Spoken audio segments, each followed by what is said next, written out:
আসসালামু আলাইকুম। দেখেন আজকে আমি রান্না করতেছি, অনেক গরম পড়ছে তাই আম দিয়ে ডাল রান্না করতেছি। আম দিয়ে ডাল দিয়ে খাইতে অনেক মজা। আসলে রোদের তাপে আজকে আমি কি রান্না করব, আজকে আমি রোদের তাপে যে কি যেন কই মাছ ভাপা করব।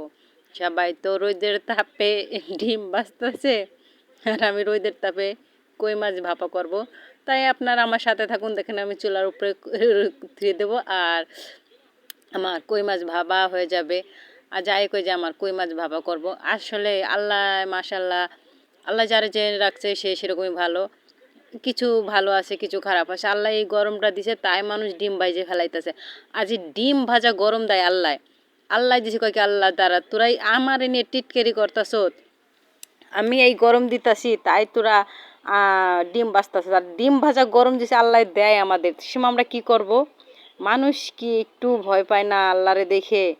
আমি এই চিন্তাই ভাবি। আসলে আমরা যতই আমরা যেন প্রফেশনে কাজ করি, এটা করি সেটা করি, তারপরে একটু আল্লাহরে ভয় পাওয়ার দরকার। আল্লাহ কি এতই গরম দিছে এই গরমে ডিম ভাজা যাইতাছে? হুম, এতই গরম দিছে আল্লাহ।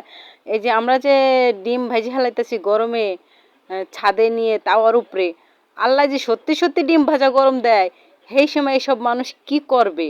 আমি খালি সেই চিন্তা করি, আল্লাহই জানে। আল্লাহ এরকম করো না, আল্লাহ মানুষরে হৃদায়ত দাও, আল্লাহ তুমি তাদের হৃদায়ত দাও, আল্লাহ তাদের তুমি ইমান দাও। রোদের তাপে যারা ডিম ভাজতেছে, আসলে এটা কখনো হয় না রোদের তাপে ডিম ভাজা। আর আমি দেখেন রোদের তাপে এই যে আমি কই মাছ ভাপা করে ফেলেছি, এই দেখেন রোদের তাপে আমার কই মাছ ভাপা হয়ে গেছে। মানে সবাই ডিম ভাজে আর আমি কই মাছ ভাপা করছি রোদে। আসলে সব ভিডিও দেখানো যাবে না, এটা ভাপা রোদেই ভাপা করছি, এটাই আপনাদের ভয়েসে দেখাইলাম। আর ভাপা আর দেখাইলাম না। কি বলবো, আসলে আমরা কিছু কিছু মানুষ এত এত বাড়াবাড়ি করি, অতিরিক্ত বাড়াবাড়ি করি, হিসাব ছাড়া বাড়াবাড়ি করি।